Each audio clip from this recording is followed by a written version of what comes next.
when the statute of limitations is up, as I like to say, I will gladly reveal to you what's been going on this here iJosh over the past couple of weeks. There is so much happening in the sport. Late November, early December is where like 80% of this sport happens. And I'm not just talking about on the field, although tonight, high atop a thankful downtown Nashville, Tennessee, we will talk about Rivalry Week. So we'll largely be on the field tonight. It's Tuesday night, November 21st, the year of our Lord 2023. Early start time because yours truly has to get on the road tonight and make my way all the way down to Harris County, Georgia for Thanksgiving. Last show of the week.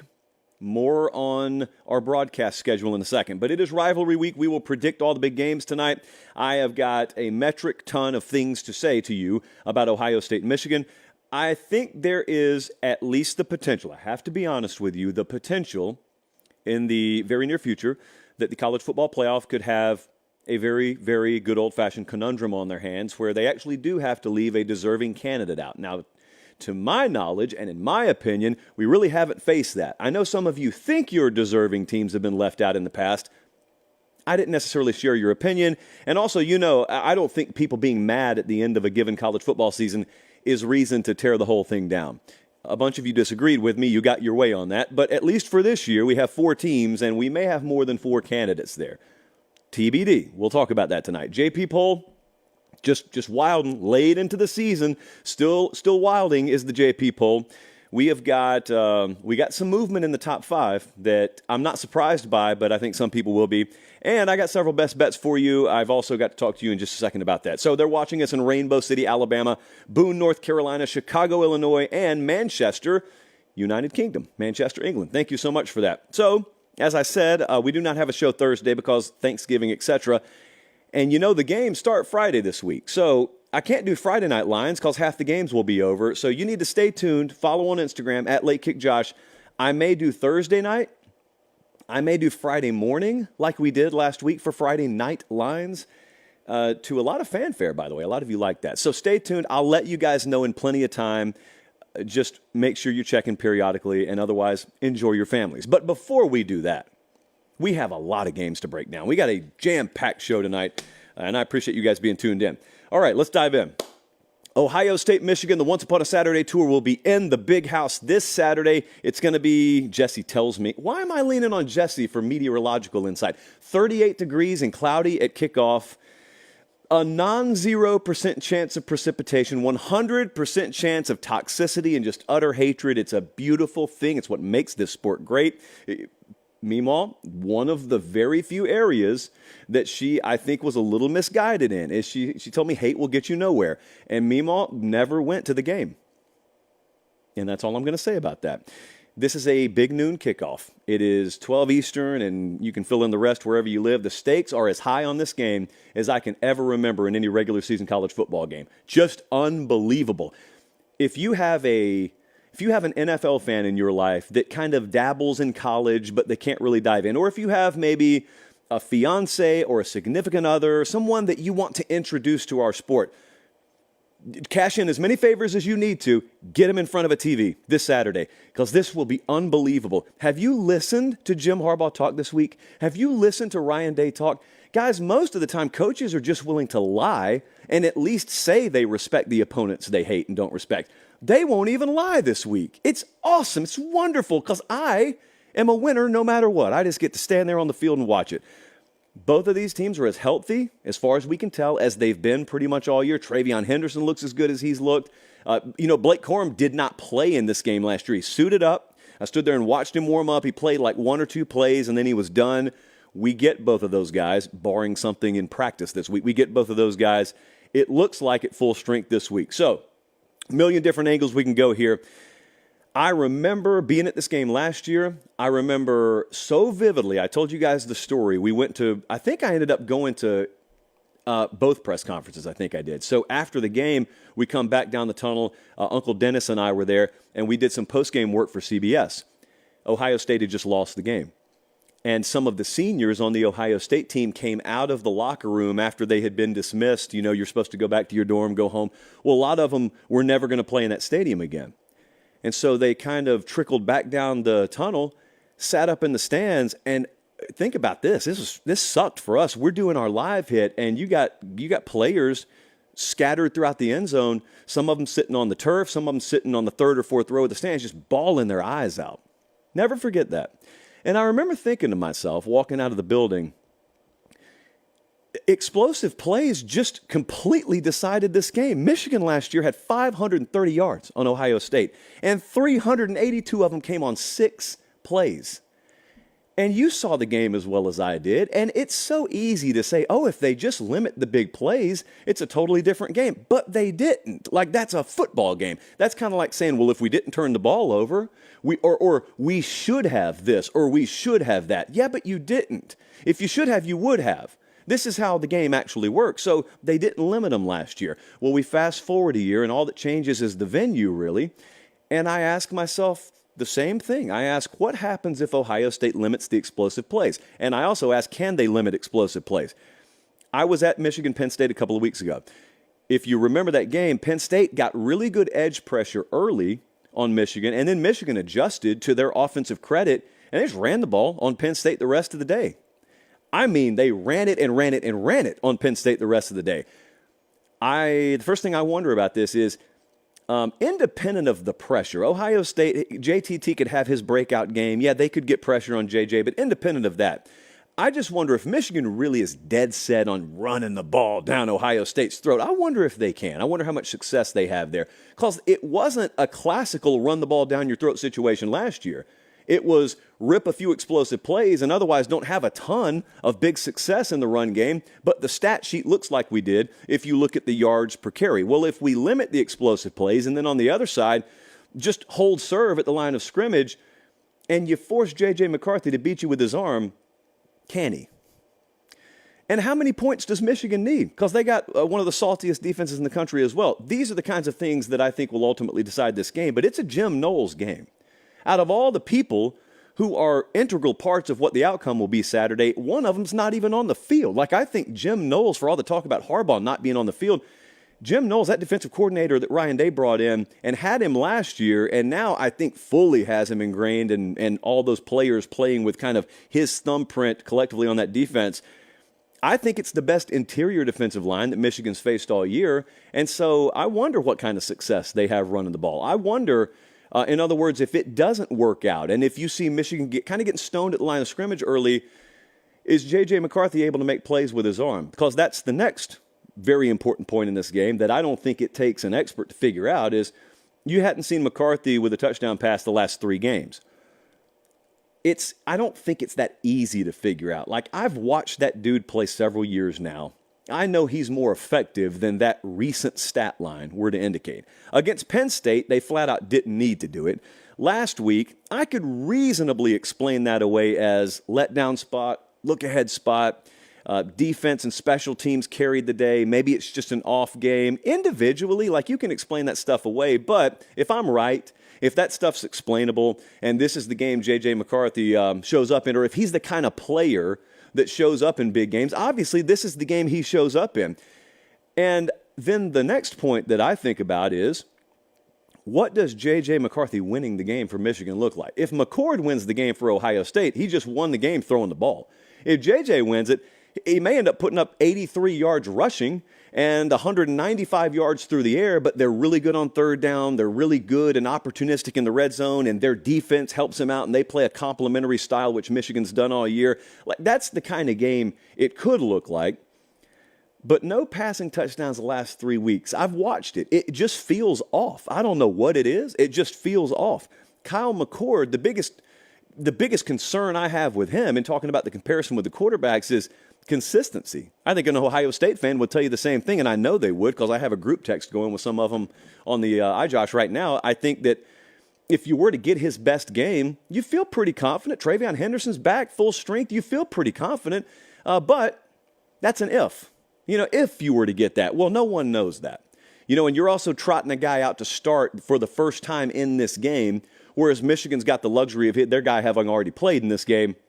Ohio State also is 114th in turnovers forced this year. Michigan 4th in turnovers lost. So turnovers are random. I will grant you that. But if you're trying to bank on the fact that you win those sort of intangible or unpredictable stat categories, mathematically, it wouldn't appear that the odds are overwhelmingly in Ohio State's favor. And look, Michigan is so player-led, veteran, senior-laden. It's just not the kind of team that's handing you a game. You have got to go in there and you got to beat them.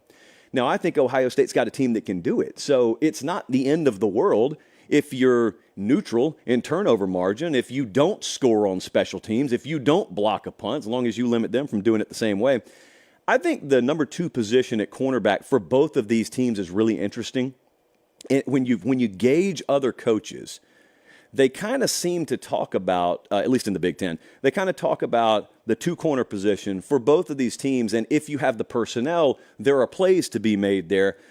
If that's the case, all due respect to Roman Wilson and Cornelius Johnson, who was big in this game last year, by the way, I look at the potential of Marvin Harrison and Emeka Egbuka, and you mix in tight ends on both sides of that equation as well. I like Ohio State's opportunity. Again, if you have consistency, if you have time to throw the ball, which falls back on that offensive line, if you have all those things, Ohio State can make a ton of plays through the air. Theoretically, could do that. The players are there, in other words. There's always talk about hype going into these games. There's always talk about mentality and edge. And to me, it's more about sustainability, because it is one of the easiest things in the world to get yourself up to play this game. It is infinitely harder to think back 2 years ago, for example, when you could feel Michigan start to take the game over, when you realized that Michigan was actually there and competitively and physically they were going to match you and maybe exceed you. Ohio State folded, and Michigan flexed on them. Michigan started leaning, and Ohio State crumbled. Now, that's 2 years ago. Last year, I didn't feel like Ohio State crumbled at all. I thought they matched them. I just thought explosive plays went Michigan's way. They executed when Ohio State didn't. That's the way the game was decided. My point is leading up to this. How do you sustain that intensity? You will get hit, and you will land hits. How do you sustain it? I felt like all the way back in spring and then going into media days and whatnot, being around Ohio State a little bit, my biggest question with them was, now that you tasted your own blood twice and you realize why that game is being lost, you tried to go one way, they countered another way, their ways had the edge, and you try and adopt and harden portions of your own infrastructure to match that. Are you there? I felt like going into this year, they would be there. But ultimately, we got to wait for the game to be played on Saturday. So, Colin, let's take a look at what the model thinks. Currently at FanDuel, Michigan is -3.5. The total is 45.5, so a lower scoring game is expected. Our model's a little bit shorter there. We've got Michigan -2. I, in the preseason, predicted Ohio State to win the Big Ten because I felt like there was an edge on that team that, even if both teams were healthy and with the team or with the game being in Ann Arbor late in the year, I felt like they had addressed the necessary compartments of their team that lacked the last 2 years. And I thought they got really intentional, really after the Michigan and Georgia losses last year, about evolving in the areas they needed to evolve in. Didn't feel like they were a long way off. There was never a big gap or anything like that. I felt like they did that. Nothing has brought me off that this year. So this is a highly competitive game. It's coin flip, 55-45 either way, but I've seen nothing to back me off that opinion. And so I'm going Ohio State to win, and therefore I'm also going Ohio State to cover. Wouldn't be shocked if the outcome went either way. But later in the show, we'll talk about what happens if this goes either way. If Michigan wins it, if Ohio State wins it, what happens with the loser. I just want you guys in the immediacy to think about this. As I said, if you've got someone who is never really been into college football, lay out the stakes for them here. I know you got to be a fan to fully understand how big this is, but you've got a team in Michigan that all season long you've had in your mind parked in the number 1, number 2, maybe number 3 spot. And lately it's been number 1 or number 2.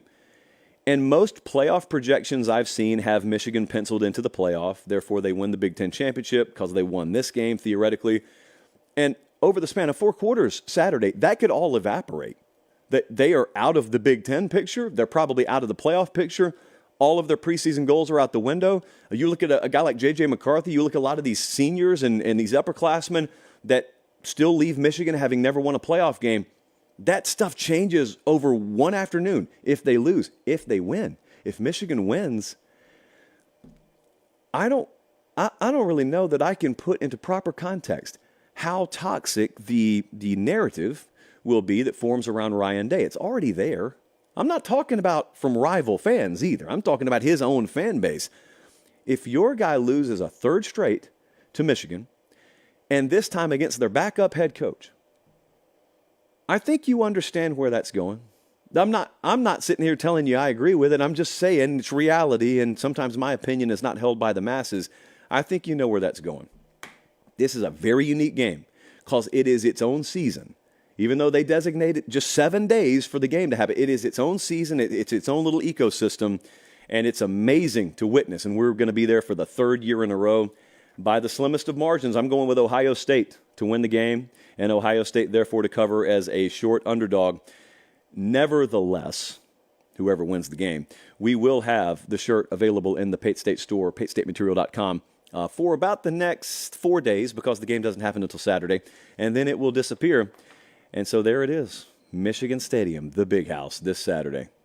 Memorable, very memorable, no matter the outcome. Let's move on because we have a ton more games to get to. I do want to remind you guys, you have not seen me talk about the transfer portal, have you? Haven't delved into it. I am biding my time because I know it's about to be crazy, but we've had so much other stuff going on. But that's going to change in a little while. Not on this show tonight, but it's going to change in a little while. December 4th is the day. Everybody behind the scenes is talking about it. December 4th is the day. That's when the transfer portal opens up. Total tsunami coming. Mike Elko put it best at Duke. I don't really think he said, I don't really think the public's aware of what's about to happen. Going to be crazy. There will be a huge transfer portal show over on the 24/7 Sports YouTube channel. Just go ahead. It's November 21st right now. I'm giving you 2 weeks advanced warning. It's going to be must-see. I'll be involved with it. That's not what makes it must-see. I'm just saying I'm going to be involved with it. It's going to be from 10 a.m. to 3:30. It's kind of like signing day. It's just a different kind of available prospect. That's over on the 24/7 Sports YouTube channel. But, man, trust me, on the other side of Rivalry Week, we will start to cover the transfer portal in earnest. It's going to be unbelievable. All the coaching staffs are ready for it. Well, they're preparing for it. It's going to be unbelievable. All right, let's get to several more games here. We got a lot to get to. The Iron Bowl is this Saturday. Alabama at Auburn. Alabama's a 14.5-point favorite. The game is Saturday, 3:30 Eastern, over on CBS. I've got two kind of ways of thinking that are clashing in my head right now. I've got the November theory, and I've got the Jordan-Hare history theory. So in November, the November theory is if a team is surging and then a team is fading, there's usually not the rebound. There's usually not the regression to the mean. You've just got teams on permanent trajectories, a la Georgia versus Tennessee last week. And one team just may be out of gas, and another team is about to completely roll that team. And that may be the situation we're in Saturday. But then as soon as the angel on this shoulder says that, the other angel, the pro-Auburn angel, comes in and says, yeah, but you know what it's like when Bama goes into Jordan-Hare Stadium in November. And I've just witnessed it too many times to ignore the orange and blue angel over here is my point. So these are very conflicting ideologies going on in my head right now. This is just a day in my life. This is happening upstairs all the time. I just don't talk about it a lot. And the company offers counseling to me. I just don't take them up on it. I depend on you guys instead. Auburn's got to deflate this game. If they have a shot at pulling this upset, I can't believe these words are going to come out of my mouth. Auburn has to do to Alabama what New Mexico State did to Auburn. There you go, guys. I said it. Pay me my money. You dared me, I wouldn't. They've got to, though. New Mexico State, do you realize they held Auburn to 8 total possessions last week? Auburn ran 45 plays. And Auburn's got to do the exact same thing to Alabama. They probably got to be +1 or +2 turnovers. They got to limit possessions. They've got to harass Jalen Milroe, kind of like teams did earlier in the year, and they got to just hope that he's not accurate downfield as they're dedicating extra bodies to harass him like A&M did. A&M got to him, but A&M paid the price over the top. Auburn's got to hope for best of both worlds there. Auburn's 4-0 also when they have an individual run the ball for 100 or more.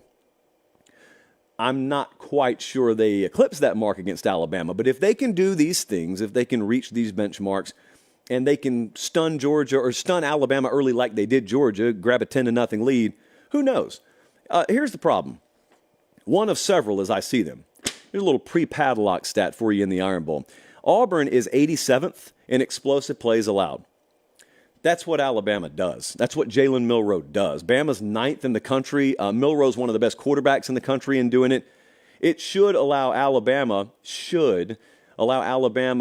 to jump on them early, avoid the alternative happening, and if Alabama jumps on them early, full-on murder ball in the second half. That's the recipe. That's the script you have to flip. If you're Peyton Thorne, if you're Hugh Freeze, if you're Auburn, Alabama's passing attack also, the other reason I don't have a ton of confidence in Auburn here is, unlike earlier in the year, Bama's not leaning on one or two receivers. The past 4 games, listen to this, 8 different guys caught passes in the Tennessee game. 8 different guys caught passes in the LSU game. 10 different guys caught passes in the Kentucky game, and Jermaine Burton, their number 1, was out that game. And 9 guys caught passes against last week. So Alabama's spreading the ball around, which greatly reduces the odds of you keying or bracketing on any 1 or 2 guys. If you do, they've got other options, which I felt like at the beginning of the year. I just thought they totally underutilized and mismanaged their wide receiver room. That's been a theme for a couple of years up there now, or down there. I guess I'm in Nashville, so it's down there now. So having said all that, let's take a look at what the model thinks, because the odds presented by FanDuel on this game are Bama minus 14.5. The number is not fat enough. They are baking past Iron Bowls into that number. That's the only reason it's that low. And I don't think it's a trap. I think the number should be up closer to 17. So there's nothing hidden here to me. I'm taking Bama to win. I'm taking Bama to cover. I just think they're rolling at the right time. And I think Auburn is fading at the wrong time. And did you hear Hugh Freeze Monday? Did you hear the Auburn head coach step to the podium? He stepped to the podium and probably said the thing I would least like to hear. He said, it's Iron Bowl week, and there's still a fog over our team from the New Mexico State game. I would like us to have a little more intensity. That's not good, friends. That stuff's supposed to be a given any given week, but especially an Iron Bowl week. So I respect the you-know-what out of Jordan-Hare Stadium and its ability to just lean in on Alabama seemingly as an environment. I don't think that's going to be a 4-quarter issue for Alabama. They'll weather an early storm if they need to. I think Alabama will be okay Saturday. You'll be okay because of them, Academy Sports and Outdoors. You'll be okay if you need a tent, and you'll be okay if you need, let's just say, pickleball equipment. You'll be okay if you need a grill, but you also may be okay if you need $10,000 in gift cards. 2 of you are going to be okay if you need SEC championship game tickets, because they're giving both of those things away. A $10K Academy gift card and 2 SEC championship game tickets. And all you have to do to enter is download and log into the Academy app. That's it. And then you're registered. And I have every finger available, crossed, and thumbs, that someone in our audience wins this. Even if you don't, stop by the store or go to academy.com. Pick up some Big League Chew, pick up a new bike, maybe both. I don't know how you like to live your life, but however you like to live it, if you're active at all, which if I know my audience like I think I do, you guys are, Academy Sports and Outdoors has you hooked up. And by the way, the reason you don't have to pay to watch this show or listen to it is because of Academy. So, little golf clap, which reminds me, you can get pretty good golfing equipment there too. Thank you to Academy. Do we have a conundrum on the horizon? That's the next question I have. A little sip from the chalice tonight. Colin, I think this will be a good endpoint for this segment. So, about a month ago, I started to see these graphics, some generated by my own employer, that showed what would happen if every favorite kept winning, and I laughed. 3 weeks ago, I saw another one, and I laughed. 2 weeks ago, I saw one, and I chuckled. Last week, I saw one, and I just stared at it. Immunity. And then this week, I'm looking at them saying, oh boy, this is real. This could actually happen. And what I'm talking about is perhaps, for the first time in the playoff, we could have more than 4 deserving teams. Let me stop because some of you disagreed with what I just said. Some of you can remember several years where you argued that the 5th team or the 6th team should have been in. I didn't say we've been free of debate. And I didn't say we've avoided people being mad. I said, to me, there has not been a year where we had more than 4 deserving teams. And if you really want to go back, we could go back to like 2014 and that whole Baylor TCU thing in the Big 12.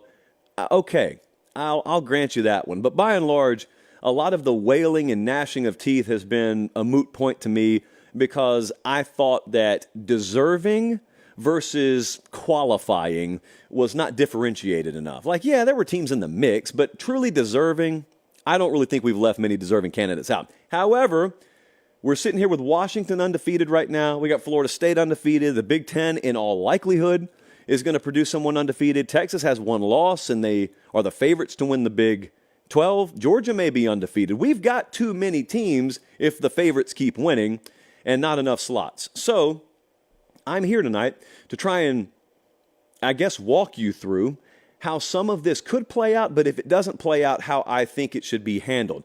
The Alabama situation is front and present in the room because Alabama does not control their own destiny. It's very popular around Crimson circles right now to say, hey, if we win, we're in. Well, maybe you are, maybe you aren't. I will tell you definitively right now, if Washington keeps winning, you won't be in over an undefeated Washington. You just won't. Whether I think you should or not, whether I'd favor you or not, you're not going to be in over them. You will not be in over an undefeated Big Ten champion, obviously. I don't think you'll be in over an undefeated FSU, but I could be wrong there. We're going to have the playoff committee unveil their new rankings in like the next hour. You know my thoughts on that, and if you don't, I'll circle back to it in a second. And you're not going to be in over Texas either. Like, this is another point of contention a lot of people are making, and I'm wondering how you're even debating this. How are you guys wasting precious oxygen debating whether Alabama would get in over Texas? If that was the resume comparison, Bama's not getting in over Texas, nor should they. Texas came in your house and beat you. I don't care how long ago it was. If teams are even roughly comparable at the end of the year, resume-wise, you're using the head-to-head. That's the whole reason you play football games. So, for the record, I'd favor Alabama today if they play Texas on a neutral field. It doesn't matter because this is paper, and they play the games, or at least they should, in God's eyes, on natural grass. And I watched those teams play, and Texas won. Texas beat them in their own building. They emptied Bryant-Denny Stadium out midway through the fourth quarter. You're not getting in over Texas, nor should you. You may get in over FSU if the committee deems the value of Jordan Travis to be that significant, but to me, Bama's best shot at getting in the playoff, if they go and beat Georgia, if they beat Auburn and Georgia, is a resume comparison against Oregon. Because then I'll listen to you. Because I don't think Oregon's resume at the end of the line, if they're a one-loss Pac-12 champ, overtakes Alabama's as a one-loss SEC champ. So stop wasting your time on the Bama-Texas thing. Bama's best shot, if it comes down to one spot for 2 remaining teams, is getting in over Oregon. That's the way I see that. Now, the next thing that I want to circle back and address is this whole FSU should be left out because of Jordan Travis nonsense in my mind. Now, I know there are strong feelings on this out there right now. So let me state my case. If Florida State beats Florida, and if Florida State goes to the ACC championship game and beats Louisville, and they are an undefeated ACC champion, there is no world where I think they should be left out of the playoff. Okay, so here are the counter arguments to that. Just so you can make sure I understand your points. I'll make your points for you. You think, if you disagree with me at least, you think that they either haven't played a strong enough schedule, which I disagree with, or you think the value of them losing Jordan Travis should be taken into account, and it should be understood that if they played the whole year without him, they wouldn't be undefeated. Therefore, they should be judged and rated based on the team they are now instead of the team that they had been with him. And I listen to that. And I grant you there's logic behind it. I don't think Florida State's a top 10 team without Jordan Travis. I'm about to show you that later in this show. I've got, Jesse, where'd I have Florida State? I got them like 13th or something like that in my power ratings, just to show you how much I valued him. But like I said a second ago with Bama and Texas, it doesn't matter what I think they'd do on a neutral field. It doesn't. Once they've earned it, once the games have been played, the games have been played. And the other thing that I need to make sure gets repeated is back in 2014. If you just allowed Ohio State on paper to be judged, everybody on paper would have looked and said, yeah, this is a good team, but they're with their third-string quarterback now. So, obviously, there's a reason that guy was third string. We're not going to put him in the playoff because they're not the quality of team they've been. Well, they got put in the playoff based on their resume and what they had earned merit-wise on the field, and then they won a national title. And so, ever since then, I don't really care what a committee thinks they have the value on a player. I don't care if the committee thinks they know how valuable Jordan Travis was. I don't even care how valuable I think he was. So I certainly don't care what the committee thinks. If they've earned it, they're in. Because the bottom line is you don't know. That's not how competition works. Again, this is paper. They play the games on the field. Now, the other point that I think is interesting and totally flawed is the group that comes at me and says, well, we should get the 4 best teams in the playoff. There's a sizable portion of the college football public that thinks we should just try and get the 4 best teams in. And to that, I ask you, what are you describing at that point? You're not describing sports. You're not describing competition. You're describing odds making. You're describing power ratings. Do you understand right now, the University of Georgia could have lost to Tennessee last week and could go lose to Bama, and Las Vegas still would not have 4 teams ahead of Georgia. So by that logic, you're telling me Georgia should be in the playoff because out in the desert, they say that they're still one of the 4 best teams. Is that what we're saying? If you answer yes, because you think it would create the most entertaining product, even though you're not a TV executive, then you're not describing sports. Sports competition is about 2 entities going at it, and then one of them wins, one of them loses, and there are consequences and there are rewards. But if you clearly define criteria, you go by the criteria, even though it may be written in pencil sometimes. You can't just sit there and say, yes, I know we saw the results on the field. However, on this piece of paper, here's what I think. So this is what we should go off of. And lastly, before I move on, I had a buddy of mine text me and say, bro, do you really think that Florida State should go to the playoff even though they'd get smoked by Georgia? My answer is, if they're undefeated, yeah. And I think they would get smoked by Georgia. I think FSU, as currently constructed, would get beaten probably by double digits by over half a dozen teams in that playoff, any given matchup. I don't care. This is not Burger King. You don't pull up in the drive-thru and get to handpick the matchups you want that best serve your interest. That's not sport. It's not competition. That's not how it works. It's not on demand. The playoff's not on demand, in other words. You don't just get to say, well, yeah, Florida State may be up there, but I don't, like TCU last year. I think they're going to get blown out, so I don't think they should be in. Yeah, they should. If they're not in, you're not playing a sport. You're just constructing some make a playoff. That's not the way that works. Next up, is the loser of Ohio State and Michigan definitely out? I think they are. I certainly think if Michigan loses, they're out. They have no leg to stand on. If they lose Saturday, playing the schedule they've played, there is no shot Michigan should be in that thing if they lose. I think they know that too. If Ohio State loses, they're probably out. But Ohio State, if some other chaos happened, would at least be able to say, hey, we played Notre Dame on the road in out-of-conference play. And so our only loss was on the road to Michigan. If some other stuff breaks, there's a back door for Ohio State, maybe. There is not one, nor should there be for Michigan. How about Georgia? Is Georgia out if they go all the way through the season, undefeated, and then they lose close to Alabama, and let's say landmines go off elsewhere? And that brings me to my last point. Let's say Texas loses in the Big 12 championship game. They're a 2-loss team. They're not going to be in. Let's say you have a head-to-head comparison. Something crazy happens, like FSU loses to Florida, but then goes and wins the ACC title game. Who do you put in? Do you put in one loss, Jordan Travis-less Florida State? Or do you put in one loss Georgia with no conference title? I think they'd put Georgia in. I think they would. So if that were what it came down to, what about Georgia versus an Oregon, but with 2 losses? Let's say Oregon loses in a rivalry game this Friday, but Arizona also loses. So Oregon goes to the Pac-12 title game.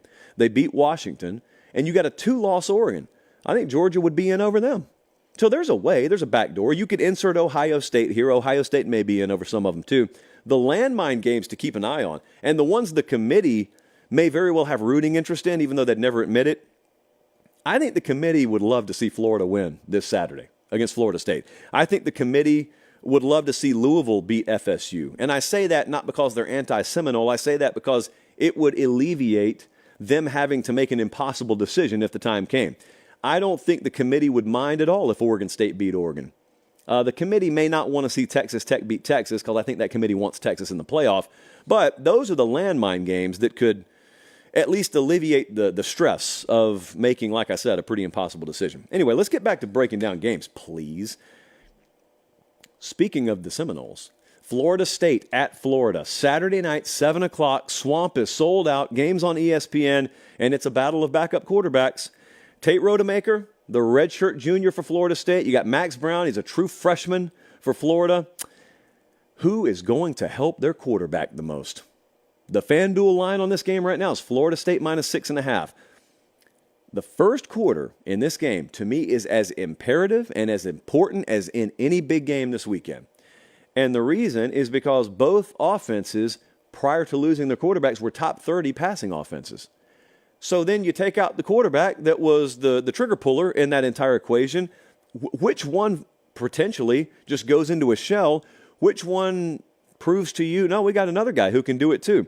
The run games were 63rd and 78th nationally. So it wasn't like these teams were taking over games on the ground. They were throwing the ball to win games. Each defense is in the 100s in explosive runs allowed. So you would think this sets up for a run game to take over, but neither of them has really shown the ability to do that a lot. So it's largely been quarterbacks that have done it for these teams, and maybe a quarterback steps up this Saturday. If one of them falls behind, though, that's when you get yourself in a lot of trouble. So I think the first quarter is imperative here. There's a world where Florida State, with the size advantage they have at receiver, just sees those guys go and tear away half a dozen 50-50 balls, and they just physically take the game over. There's a world where that happens. There's also a world, for either of these teams, really, there's a world where that galvanization happens in the locker room, where you lost your quarterback, and your team knows it all week. And so you got an entire week's preparation, but also an entire week's worth of baking into your mind. Our guys down, we got to win it. We got to go win it. Linebacker room, safety room, tight end room, we got to go win it. Does someone bottle that up? Do both teams bottle that up? Does neither team bottle that up? Florida is much different at home. You've seen them struggle on the road, much different at home. They allow 2 times as many points in road games as they do at home. Totally different. Like they beat Tennessee at home earlier this year and then looked like a shell of themselves the couple of weeks later at Kentucky. FSU has a huge turnover margin edge here. Florida has a huge penalties per game edge. It's a bowl game on the line for Florida. It's college football playoff livelihood on the line for Florida State. Let's take a look, Colin, at what the model thinks. Florida State, in the eyes of FanDuel, is a 6.5-point favorite. We don't agree whatsoever. We've got FSU, according to our model, minus 1.5. I went and checked because I thought maybe there was an error in the model and it had not baked in the Graham Mertz injury. All of it's baked in. We think this is almost a pick'em game. And I think that Florida is good enough at home, and I think the Swamp with a bowl trip on the line will be lit up enough at home to where I will roll the dice. I will pick Florida to win the game. So obviously I think they'll cover. I think that may be a mild upset that's pulled Saturday. Billy Napier needs that one really bad, man. You know what it would feel a lot like? It would feel a lot like Beamer and his team beating Clemson last year, and it sort of washed away some of the stench of an otherwise, that was a fairly good year for South Carolina, but all you remembered was the Clemson win. Well, if Billy Napier can get this win, there's still a lot to work on, but if they get to 6 wins at the expense of Florida State, and that rights a lot of wrongs for Billy Napier. I think there's a shot they get it done. So I'm going to roll the dice. I'm going to take Florida to win it outright. JP poll time. Yeah. Hey, babe, come in here. He's going to do the JP poll. Yep, it's that time. Let me take a sip. I should probably pop a couple of pills here. Let's see if I can. No, they swept the floors earlier, so there's nothing. It's week 13. And I'm having the same conversations every week. So it's been brought to my attention that a lot of you are tired of hearing me explain this every week. Others, the more sadistically minded amongst us, love it every week. So here's what I'll do. I will just, like I've never met you before, I'll say, Colin, here's your endpoint. And I will say, time to do the JP poll. This has nothing in common with the AP. It has nothing in common with the playoff committee. This is not how I would fill out a playoff ballot if I were a committee member. These are power ratings. And these are how I would stack these teams up according to our model on a neutral field tomorrow. It's been proven right literally over and over and over again this year. And the fan bases who thought they were being screwed and called me all kinds of names instead of admitting that I was right have just disappeared. There are a couple of exceptions. We have been wrong on Washington the whole year. There is an adjustment in tonight's JP poll, so let's break it down. I am so happy. In fact, it thrills me to announce that Troy University has made an appearance in the JP poll. John Sumrall and his staff are doing insane work down at Troy. They are number 25 this week, and they are challenging for a conference championship. His name is in the running for some major head coaching jobs. Just not even a golf clap, just an outright clap for John Sumrall and Troy. They're number 25. Florida's at 24.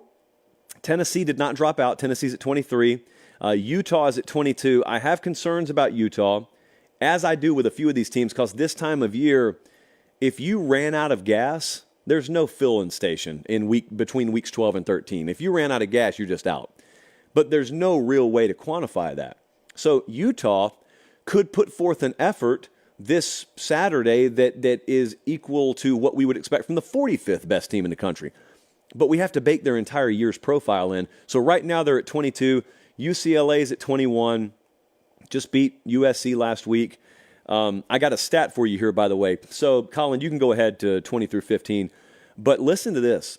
So if you want to know about gaps, so the model right now has 10 points that separate number 1 through number 6.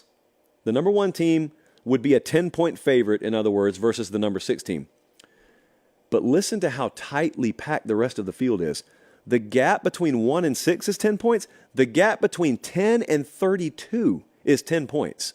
So it's a moot point to argue this stuff. Like if you think, A&M shouldn't be 18, they should be 23rd. There's like 3/4 of a point separation. There's no difference. It's splitting hairs. Having said that, we got Ole Miss at 20, Louisville at 19. A&M we've had pegged right here in the same spot for weeks now. Clemson as well. The model did not punt on Clemson when they started losing because they were properly rated. And now they've won 3 straight, and they're right there at 17. That's exactly where Clemson should be. Oregon State's at 16. Didn't drop them a whole lot because they played the exact game that we thought they should play, absent turnover margin last week. And turnovers are randomized, and we do not bake them into the model. The model actually, this will really, really be loved up in Seattle. For the model's predictive purposes, do you realize it saw Oregon State beat Washington by about 4 or 5 points last week? Because it always eliminates turnovers, and it otherwise plays the game out the way the game would play out. And the reason it does that is because we have learned over the course of football history, if turnovers are randomized and you want a future-looking model and a predictive model, it is wiser to just eliminate all the turnovers and then crunch the numbers. How would the game have played out without them? Mathematically, it's an Oregon State win. That's why they didn't really drop at all. I think a couple of teams jumped ahead of them, and that was the only reason they dropped down a spot, because we didn't subtract anything off of their power rating. I'm telling you right now, someone is punching air who doesn't get what I just said. Like, what do you mean you eliminated turnovers? That's not how football works. True. That is how power ratings work, though. Let's go 15 through 11. Number 15, and I need to talk to you about this team, is Arizona. Arizona, it stuns me that they're here. Every week stuns me that they're here. Unbelievable job by Jed Fish. Florida State's at 14, so let's pause for a second. So you see now what I was talking about earlier. Without Jordan Travis, I mean, that's a solid 6 to 7 point deduction on your power rating when you lose your quarterback who is of that caliber. So we've got Florida State at 14 without Jordan Travis. I cannot overemphasize enough. That team being at 14 has no bearing on whether I think they should or shouldn't be in the playoff if they go undefeated. This thing right here is totally different. It's not merit-based. This is just power rating. Missouri's at 13, really solid year being put up by Eli Drinkwitz. Penn State's at 12, Oklahoma's at 11, pretty much where they were last week. Top 10 time. So Kansas State's still right there. Notre Dame as well. Those are very solid teams, but look at Washington. This could be the highest we've had Washington. There may have been one other week, but I think this is close to the highest we've had Washington. They're at number 8. And I'll tell you what I did. I stepped in, and I realized I think we've had them a point or two off all year. Like, I think we've been ahead of the curve for a ton of these teams. But Washington, we've been behind the curve on. And so the model did not adjust them at all last week. I told you, as far as the model's purposes are concerned, Oregon State beat Washington last week for future-leaning purposes. Well, I stepped in and said, be that as it may, we continue to be a little bit off on them. So we manually adjusted Washington up just a little bit. I think we added 3/4 of a point, but that's good enough to put them at number 8. LSU is number 7. Think about that. Think about LSU with how poor their defense has been this year. They are so good offensively. They're at number 7. Like, we would favor LSU against Washington if they played tomorrow. Not by much, but we would favor them. We would favor them against Kansas State.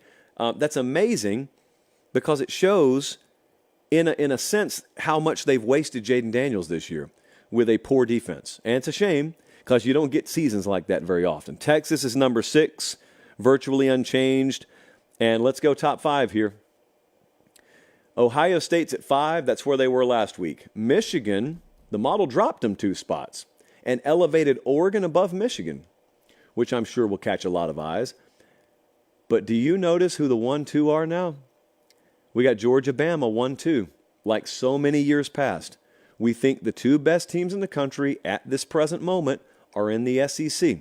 We have got a 2.5-point gap between Georgia and Alabama. We have got a 6-point gap between Georgia and Ohio State. Obviously, number 1 and number 2 are going to play. Obviously, number 4 and number 5 are going to play. My point is you may be watching the playoff unfold over the next 2 weeks. Now, Oregon sits there and says, excuse me, and that is a valid rebuttal because maybe we're not. But you're not going to see all those teams in the top 4, and the reason may just be because they have to play each other, is my point. Let's get back on well, first off, let me show you the top 10 there. So there you see it. If you want your screen grab to send to your cousin who you can just aggravate because you don't explain the context to him, yeah, there it is. All of a sudden, LSU is ahead of Washington. 3 losses ahead of an undefeated.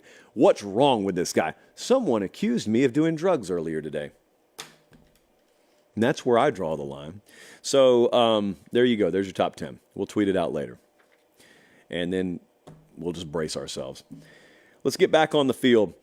Oregon State at Oregon, a Friday 8:30 Eastern time kickoff on Fox. There's the November theory is in play here, I think. So remember a couple of weeks ago, Utah went and played Washington. Back and forth affair, and Utah loses a close game, 35-28. Remember what happened last week? Utah just goes and gets blown out by Arizona. That is a classic example of having 10 weeks worth of gas in a 12-week tank. And I think it may be in the cards in this game. Because Oregon State just played Washington really close, but they lost. So you fully expend yourself. Now you got to get yourself right back up. You got to go on the road on short rest, and you got to play one of the best teams in the country. I don't feel good if I'm Oregon State right now. I don't feel good. Oregon State's defense does not profile well in this game at all. In fact, I don't like a lot of the matchups for them. Oregon's got the number 2 pass offense in the country. Oregon State is in the 60s against the pass. And I watched Travis Hunter have success individually against this secondary. I just watched Odunze do it last week in the freezing cold rain. I think Troy Franklin's going to have a lot of success Saturday. The bad news part 2 in this game for the Beavers is your best bet is running the ball, and Oregon looks and says, okay, go for it. They're the 23rd best rushing offense in the country, or the Oregon State Beavers, but Oregon's defense borders on top 10 nationally. So their run defense matches up very well with your strength, and you probably can't throw the ball enough to expose them. So that's bad news part 2. Bad news part 3 is Oregon State has really bad home road splits, and Oregon is fully motivated. There's 0% chance they overlook this game. They got brand new T-shirts up there. FIBU, you can put that acronym together. I am negotiating a trade with the Oregon Athletic Department as we speak. Our new Pate State America's Team T-shirt goes to them as soon as we get landing size, and then they send us a FIBU shirt. We'll see. Negotiations are ongoing. So let's take a look at what the model thinks. FanDuel has this as Oregon minus 13.5. It's very similar to the Iron Bowl. We don't think the number's big enough. We have taken the rivalry aspect into account. We think Oregon minus 16, and frankly, I don't think it's going to be that close. So we're gonna lay the points. We're going Oregon to win. We're going Oregon to cover, and that will send them to the Pac-12 championship game with everything to play for. They're watching us in Gainesville, Florida, Cheyenne, Wyoming, Evanston, Illinois, and we appreciate you wherever you're watching. A little bbit earlier start tonight, so I'm sure our usual live crowd's going to come in and say, "What is this? A fully completed show? Interesting." That's why we keep the replays up. But in the meantime, with a huge population watching live, just do me a favor and like the video. And then this time of year, since it is the season of thanks and giving, we would be thankful if you would give us a subscription, which doesn't cost you anything. You just click subscribe and then forget about it and go on about your day. Podcast and YouTube, by the way. Clemson at South Carolina. SEC Network, 7:30. Oh, man, Williams-Brice gets a chance to flex here. South Carolina won this game last year, 31-30. Clemson was a 14-point favorite in that game. It surprised me a pretty great deal. That win and the Tennessee win made Shane Beamer's season. So this year, they've got a chance again. They got to win this game to be bowl eligible. Do the Gamecocks. Clemson's won 3 straight. We kept him in the top 20 in the JP poll when it wasn't popular. And they have rewarded us by winning against Notre Dame and Georgia Tech. And don't laugh at that. Georgia Tech's been better than several of those teams over there who should have done more this year. And they've won against North Carolina. So they got a good little string of wins going here. And they've established the run in each one of those games, which I expect them to do in this game. They ran it for 176 on Notre Dame, 260 on Georgia Tech, 247 on North Carolina. South Carolina's got the 52nd run defense in the country. And you know what? If you look at Cade Klubnik and you say, let's get it done through the air here as well, South Carolina's 118th against the pass. So there are plays to be made. However, that sounds a little one-sided. I do need to remind you, we get to enjoy home Rattler at least one more game here. Spencer Rattler on the road, not so good. Spencer Rattler at home, his completion percentage goes up 13%. Pass yards per game go up 96 yards. Yards per attempt goes up 4 yards. Touchdown to interception rate at home, 19-3. Touchdown to interception rate on the road, 2-4. Totally different player. And we get him at home here. So South Carolina, number 15 passing offense in the country. Problem being, you're going to have. This is what happens when they send me to New York to work. You're going to have a tough time, possibly, against Clemson, number 8 defense against the pass in the country.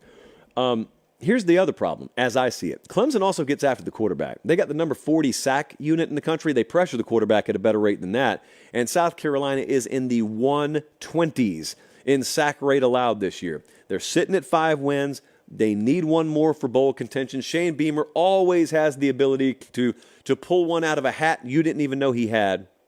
So, Colin, let's go to the model. The FanDuel number right now, Clemson is favored by 7 in Columbia. The model has Clemson -9. So we think the model thinks the Tigers win it and cover. I'm splitting the difference. I think it will be competitive. So I'm going to take Clemson to win, but I think South Carolina makes it very close with an outside shot to pull another upset. I'm taking Clemson to win. I'm taking South Carolina plus anything touchdown or over.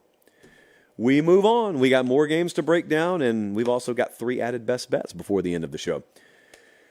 You know which game has game of the year potential to me? Texas A&M versus LSU. I know this isn't on everyone's radar, but friends, this one has game of the week potential. The nature of having an interim head coach like Elijah Robinson is at Texas A&M is you don't know what to expect. Normally, I know this sounds weird, but normally you're more comfortable when everything is as it should be over on the other side, because at least they play the way they're supposed to play. They show you the team that you've seen on film all year. And by week 13, they shouldn't be surprising you very much. Well, then all of a sudden, the head guy gets fired and an interim gets bumped up, and they just throw a bunch of stuff against the wall and you have no clue what to prepare for. So let's be real. Have you watched A&M lately? Have a lot of you watched Texas A&M lately? Do you realize it may be the best defense LSU's faced all year? They faced Alabama, true enough, but A&M's 8th in total defense this year. They're top 20 against the pass. They're top 20 against the run. So on paper, they got an even better defensive unit than Alabama does. LSU does get them at home here, but nonetheless, this is not going to be the easiest chore to move the ball. However, Ole Miss did throw it some on A&M. Miami threw it on them. Bama threw it on them. Jaden Daniels will throw it. He will have success here. We do have the Death Valley during the day problem on our hands. I know you're listening to me talk about South Carolina getting a night game at home. Florida gets a night game at home. And there we are, 11 a.m. kickoff. I've still got bacon between my back molars, and we're kicking off here. What is this? Well, I can't do anything about it. I'm sorry. But I do have some good news. You are favored by 11.5. However, on the other side, I have good news for Texas A&M. Now, I don't think 99% of the college football population is aware of this, but Jimbo had his team traveling to road games on Thursdays.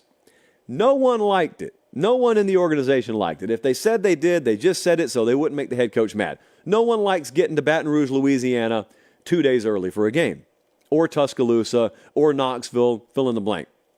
So they had lost 9 straight on the road. Jimbo's out. Elijah Robinson steps in. Now, he claims that they are traveling on Friday just so they can enjoy Thanksgiving.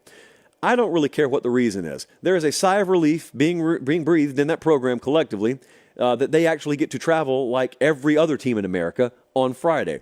I don't know what it's going to mean. I'm just saying there are cheerful spirits around the Aggie football program because of that. So let's take a look at what the model thinks. Vegas right now, FanDuel, LSU minus 11.5. We disagree. The model has it a lot shorter. We got LSU minus 8.5. And with LSU's inability to close the door defensively, I'm telling you, I think we could see game of the week potential here. And that means a close game, back and forth. I think 11.5 is too many points. And so we're going to take LSU to win. But I'm taking A&M to cover the 11.5. And keep in mind, if you think that team has nothing to play for them, Elijah Robinson still has a shot at that head coaching job. Like, his name is still being mentioned. And if he's out of it, he doesn't know he's out of it, is my point. So I think they'll play inspired football for him. I think they love him. I think that's the reason he's got that job right now. So I don't expect them to lay down at all, and I think we'll get a competitive game. And if you disagree with me and you want to lay the points with LSU, that's fine. Go to FanDuel and have at it. I can promise you they will gladly take your action either way. Or here's what you could do. If you're confident in LSU and you're interested in free money, you could go bet $5 on LSU on the money line. Or you could just bet $5 on any money line. I just happened to volunteer LSU. You bet $5 on any money line, and if it wins, you get $150 in bonus bucks. Bonus bucks are not like Monopoly money. It's real money. I just called them bonus bucks. That's not FanDuel speak. That's JP speak. That is right now available for our viewers. And if you want to check it out, if you want to link right to it, just look below the show description on the YouTube channel right now. And there it is. Click the link and you'll be good to go. It's right down near the bottom. Friday Night Lines, whenever we do that thing this week, could be Thursday, could be Friday. Brought to you by FanDuel. Ramen Noodle Express, powered by FanDuel. This is kind of the beginning of our FanDuel partnership. I'm very excited. We've been having some conversations with them. There are some things that I've wanted to do if we ever got a sportsbook partner. And we've got one now, and they love the show. The folks we deal with at FanDuel are viewers of the show. I mean, I probably should ship them some Pate State merch now that I think about it. But we've got some ideas that I've never really seen anyone else do. We've been throwing them back and forth. We'll see if we can do them next year. But in the meantime, FanDuel, the official betting odds provider of Late Kick. And with that in mind, I got 3 more games we're going to add on top of the pile right now. So we're already on Brigham Young plus 17.5. We're on Coastal Carolina plus 9.5. We're on NC State plus 2.5. Good news, if you waited, you can actually find NC State plus 3 right now. Not all the time do we get on the right side of the number. Most of the time we do. So I'm adding the following games. I am confident enough in A&M that I'm taking A&M plus 11.5. I am looking at Minnesota plus 2. I really love betting on teams with 5 wins going into the last week of the season. It's always been a little personal preference of mine. Plus, the model thinks Minnesota wins outright. So Minnesota plus 2. And we didn't break this game down. I'm taking Texas minus 12.5. The model thinks Texas is going to roll over Texas Tech. I think the model has them winning by 19, and Vegas right now has them minus 12.5. So we'll take Texas minus 12.5, Minnesota plus 2, Texas A&M plus 11.5 to go along with NC State, Coastal Carolina, and Brigham Young. All right, so we got Thanksgiving, and we're all thankful. I'm especially thankful because you guys actually let me do this for a living, but also we got to keep our eyes on the prize because the biggest beef I have with our sport is that the most important weeks of the year overlap with holiday weeks. So you got Rivalry Week and Thanksgiving overlapping. Then you got Christmas and New Year's overlapping with the playoff. It's always weird. It's just something we have to work through. So one eye on the lunch and dinner table, another eye on the big house this Saturday or Jordan-Hare Stadium or Autzen Stadium. It's going to be an unbelievable weekend. Make sure you're following on Instagram at Late Kick Josh, not just for when we do Friday Night Lines, whenever that is, but also, need I remind you, 2 years ago, your boy was in the tunnel at Michigan Stadium when the big kerfuffle broke out. Fox was broadcasting the game. I don't know if I told this story. Fox had the game. Fox had to hit me up and ask for the footage because they didn't even have a camera up there. And you know what? I happen to like the folks over there, so I obliged. And you know what I charged them, Jesse? Nothing. And shame on me for it. Look at me out there working for free. Shameful. Anyway, I've got the iJosh in hand, and I will have access there before they open the gates to the public, and I'll be places you can't see on TV. So you never know what you'll see in the Instagram story. You never know. I am headed off to Harris County, Georgia when I get off air tonight. So thank you guys so much. Have a great Thanksgiving. For producer Jesse, director Colin, I'm Josh Pate. Take care. Enjoy Rivalry Week, and we'll be back here Sunday night. Take care. God bless.